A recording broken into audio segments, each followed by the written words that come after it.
북한은 다음 달로 예고한 장거리 미사일 발사 준비에 들어선 것으로 보입니다. 주변국들의 이딴 경고를 무릅쓰면서까지 강경 노선을 버리지 않고 있는데 우리 정부 또 군은 어떤 식으로 대응책을 마련하고 있을지 국방 분야 전문가죠. 디펜스 21플러스 문영철 기자 스튜디오에 모셨습니다. 어서 오십시오. 예, 안녕하십니까. 북한이 다음 달 10일 창당 70주년 기념을 앞두고 장거리 미사일 발사를 위한 수순을 차곡차곡 밟아가는 것 같아요. 오늘은 보니까 특히 동창리 미사일 발사장에 가림막을 씌웠다. 이제 위성 촬영을 막겠다 이런 건데 어떻게 봐야 됩니까? 이런 부분. 일단은 그 남측 언론을 찔러보기에 일종의 한 단계지 않겠나 일단 생각이 듭니다. 우리 측이 어떤 남북 협력이라든가 이런 부분에 미온적으로 지금 확실하게 나오는 부분이 없으니 북한이 이제 그런 부분을 좀 떠보기 위해서 위장막 가림막이라든가 여러 미미한 활동들을 벌이고 있는데 실질적으로 미사일 발사가 되려면 가장 중요한 부분은 그 평양에 있는 미사일 추진체가 동창리로 이동이 돼야 되는데 아직까지 그 이동 징후가 정확하게 보이지가 않다는 부분들, 그런 걸로 봐서 아직 실질적으로 미사일을 쏠 수 있는 어떤 준비는 안 되어 있지 않는가, 그렇게 판단이 됩니다. 또 하나는 북한의 움직임 중에 하나가 이제 미국 언론이죠. 미국 보도 채널인 CNN에 사실은 그 북한 위성 관제 종합 지원소를 공개를 했어요. 물론 내부까지 공개한 건 아닌데 그러면서 우리 쏜다. 지구 관측용 위성을 쏘겠다라고 뭐 아주 그냥 대놓고 이야기를 하고 있거든요. 이건 어떻게 봐야 됩니까? 예, 상당히 교묘한 전략인데 일단은 인공위성이라는 이제 목적을 이야기를 했습니다. 이걸로 해서 평화적인 부분이다. 그리고 이거는 우주 개발에 관련된 국가의 주권이다라는 이거를 보여주면서도 실질적으로 내부 모습을 보여주지 않은 건 그게 미사일인지 어떤 ICBM을 만들기 위한 장비인지 아닌지는 그렇게 빠져나갈 수 있는 그런 상당히 양동적인 이면적인 작전을 펼친 거라고 봅니다. 근데 실제적으로 그리고 또 미사일과 그 ICBM의 차이는 솔직히 큰 차이가 별로 없습니다. 외관적으로는 거의 동일하고 기술의 몇 가지적인 차이가 있는데 이제 그런 부분들에 대한 부분은 일부러 공개를 하지 않았지 않았나 그런 생각이 좀 듭니다. 그렇군요. 그렇다 그러면 어느 정도 어떤 단계의 움직임을 보일 때 이제 북한이 진짜 미사일, 로켓을 발사하는구나 이런 생각을 판단이 가능할까요? 일단은 이게 위성이든 뭐 일단 그걸 구분을 떠나놓고 이야기를 하더라도 기본적으로 발사체가 발사가 되기 위해서는 통상적으로 한 길게는 일주일 정도 이상이 소요가 됩니다. 왜냐하면 이제 만약에 이제 액체를 쓰게 된다면 액체 연료를 주입한다면 주입 연료에 주입하는 시간들이라든가 이런 것들이 걸리게 되고 이제 액체가 아닌 고체 연료를 쓴다 하더라도 점화제 이상이라든가 유무 점검을 해야 되는데 일주일 정도 걸립니다. 그리고 이제 우리가 예상하고 있는 시기가 10월 10일 전후라고 일단 예상을 하고 있기 때문에 최소한 이렇게 시간이 걸린다고 가정을 했을 때 9월 말, 올해 이번 달 말이죠.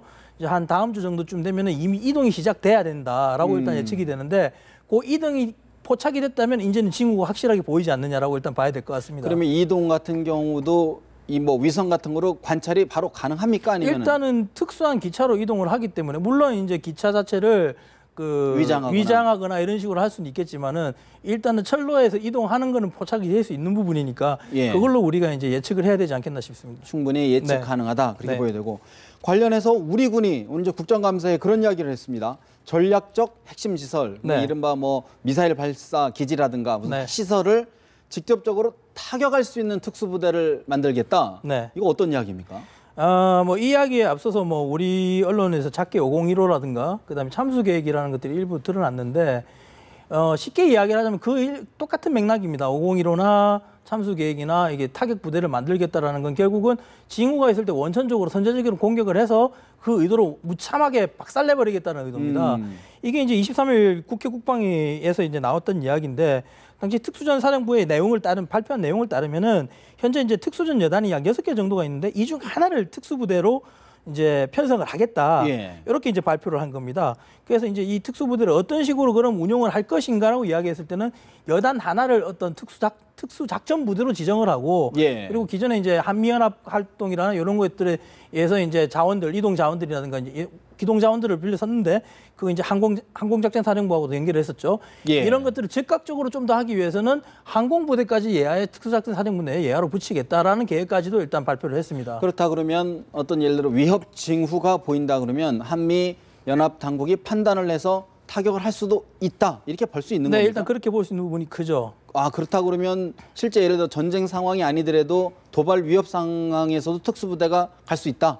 근데 이제 아마 우리 한국군 주체적으로 판단하지는 못할 거고 아마 한미연합사령부의 의견이라든가 그다음에 유엔사 일단 전쟁협정에 관련돼서 우리가 통제를 받고 있기 때문에 그렇죠. 유엔사는 한미연합사의 통제하에 판단하에서 아마 움직이지 않겠느냐 일단 생각이 들고 또 하나는 이제 김강진 의원이 이제 질문을 했었습니다. 특수작전 사령부에 관련돼서 어떤 질문이냐면 단독 작전 그럼 가능하냐라고 이야기했을 때 이 좀 답변이 조금 애매한데 침투 수단이 필요할 때는 한미연합 작전을 통해서 할 수 있다라고만 애매하게 또 밝혔단 말이죠. 네. 그래서 이제 그런 부분을 종합적으로 봤을 때는 아직까지는 이런 계획이 이제 물론 조금은 좀 너무 성급하게 발표됐지 않냐라는 그런 생각이 좀 드는 부분이 아직은 있습니다. 확실하게 구체화가 안 됐는데 일부가 좀 드러난 것이다. 네, 그리고 이런 중요한 전략 같은 경우에는 예. 설령 이런 중요 작전을 한다 그런다면 정말 더 보안성을 유지하고 완벽하게 준비가 됐어도 이게 발언을 하는 걸 제한적으로 했었어야 될 건데 약간 군이 8월 25일 합의문 발표 후에 좀 자신감이 차 있는 부분들이 좀 과도하게 이어지지 않는가라는 생각도 좀 드는 부분이 그렇다 있습니다. 그러면 그 자리에서 항공부대, 뭐 예를 들어 침투를 위한 항공부대 이야기도 나왔는데 네. 그 부분은 어느 정도로 봐야 될까요?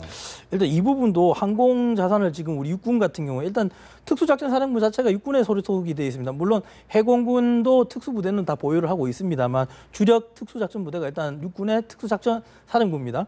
이제 이곳이 이제 작전하려면 결국은 기동을 하기 위해서는 헬기든 아니면 수송기를 이용을 해야 되는데 예. 이런 부분들이 항공작전사령부에서 따로 이제 이제 수송기 같은 경우에는 공군에서 관리를 하고 있죠. 이제 헬기 같은 경우는 육군도 육군 항공작전사령부가 네. 있기 때문에 헬기를 이용한다면 항공작전사령부와 연계를 해서 연동을 해서 작전을 해야 되는데 이게 솔직히 그렇게 쉬운 부분은 아닐 것이다. 예산적인 부분에서 이런 것들을 도입한다면 또 많은 예산들이 들어갈 부분들인데 지금 국방 예산들이 그렇게 증가할 수 없는 상황에서 이런 이야기를 꺼냈다라는 건 조금 섣부르지 않나라는 느낌이 좀 듭니다. 더 지켜봐야 할 여지가 네. 있다. 또 국감에서 이제 여러 이야기가 나왔는데 무인기 관련 이야기도 나왔어요. 네. 우리 국군에도 무인기 관련 전문 부대를 지금 운용 중에 있다. 이 얘기인데 무인기, 먼저 흔히 좀 드론이라는 얘기를 많이 쓰는데 그렇죠.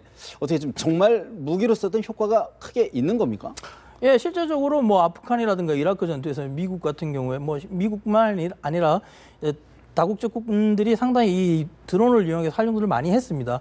특히 이제 감시 정찰 수단으로 상당히 용이한 부분들이 있기 때문에 많이 활용을 하고 있고 앞으로는 이제 공격기 형태로도 더 변화되고 있는 추세입니다. 그래서 우리 군도 이제 북한의 무인기에 관련돼서 대비책을 내세우면서 우리 또한 마찬가지로 무인기를 적극적으로 활용하겠다라고 일단 발표를 했었고 그 일환 중에 이제 하나가 일반 보병이 쉽게 운영할 수 있는 소형화된 무인기에 대해서 발표를 했었죠.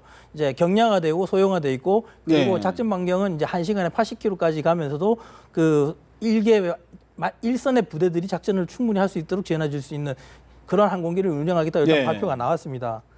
그렇다 그러면 사실 지난번에 작년인가요? 북한에서 네. 우리 저 경기도 지역에 보냈던 무인기를 보면 참 저희들이 그냥 비전문가적 눈에 봤을 때는 좀 이게 조악한 것 같은데 네네. 그럼에도 불구하고 그런 걸 저희가 대비할 만한 어떤 군사적 의미가 있다 이렇게 봐야 되나요?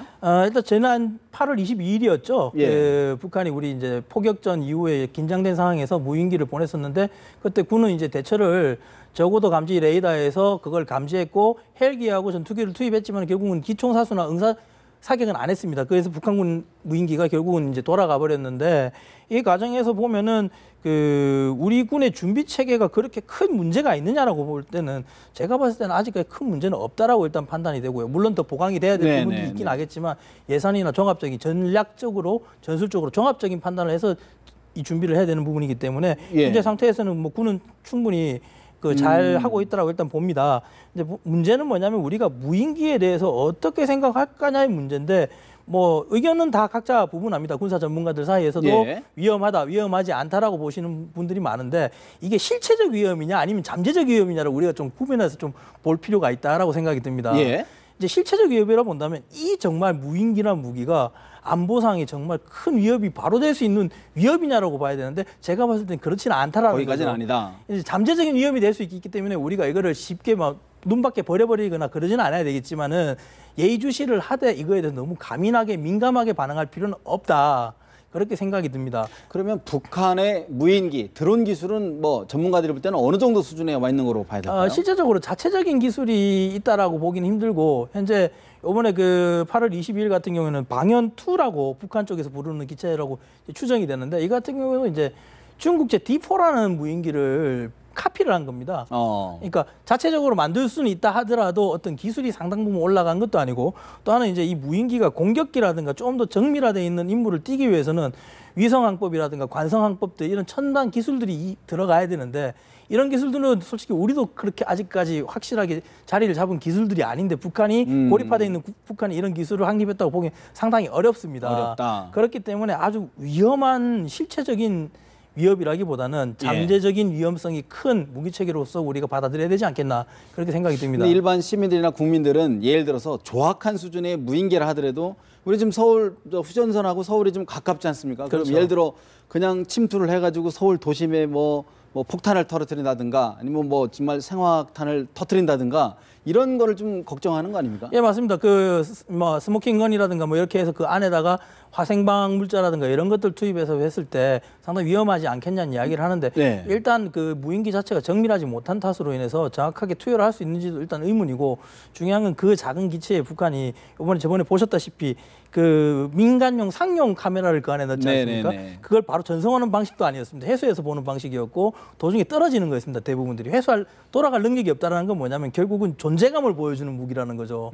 이런 무기 체계에 어떤 화생방이라든가 핵탄두를 장착을 한다라는 건 제가 봤을 때는 사실상으로 힘들지 않겠냐. 그렇다 그러면 우리 군의 대응은 이제 앞으로 좀 어떻게 해야 될까? 이렇게 뭐 무인기라든가 등등 비대칭 이른바 비대칭 전략을 북한에 자꾸 이제 활용하려고 하는데 어떻게 대응해야 됩니까? 일단 비대칭 전략이 상당히 제가 좀 속된 표현을 하자면 짜증나는 무기입니다. 네. 왜 짜증나는 무기라고 이야기를 하냐면 이게 정상적으로 정식적으로 채용되는 무기들은 고가의 여러 가지 절차의 규정들을 따져서 딱 밟는 무기지만 국력이 생산 능력이나 산업 능력이 안 되는 국가들은 그걸 못하니 그 상대방 국가의 빈틈만 노려서 만들어내는 게 이 비대칭 무기이기 때문에 이런 무기를 대처하는 게 솔직히 엄청나게 어려운 부분입니다. 군도 솔직히 이 부분에 대해서 노력을 안 하고 있는 것도 아니고 노력을 하면서도 불구하고 이게 예산이라든가 이런 부분에서 어떻게 효과적으로 대처하기가 상당히 어렵기 때문에 골머리를 쌓고 있는 건데 일단 우리 그 국민들이 비대칭 무기에 대해서 그렇게 공포감이 떨지 않도록 일단은 대민 홍보적인 부분에서 군이 좀 많은 노력을 좀 해야 될 것 같고 예. 또 하나는 군이 이런 부분에 대처해서 할 때 무기 체계나 이런 쪽으로 계속 강화하는 방편보다는 어떤 현실적으로 합리적으로 우리 자산을 어떻게 좀 더 통합적으로 해서 운영을 잘할 수 있을 것인지 효과적으로. 예. 그리고 이런 것들을 대처를 할 때 외국 무기를 도려오거나 이렇게 하기보다는 야전에서 실질적으로 위협이 되는 부분이니 이런 부분에 대한 연구 개발이 좀 더 이루어질 수 있도록 국방 정책 부분이 이루어져야 되지 않겠느냐 그렇게 생각이 듭니다. 알겠습니다. 오늘 말씀은 여기까지 들어야 될 것 같습니다. 지금까지 디펜스 21 문영철 기자와 이야기 나눠봤습니다. 말씀 고맙습니다. 네, 감사합니다.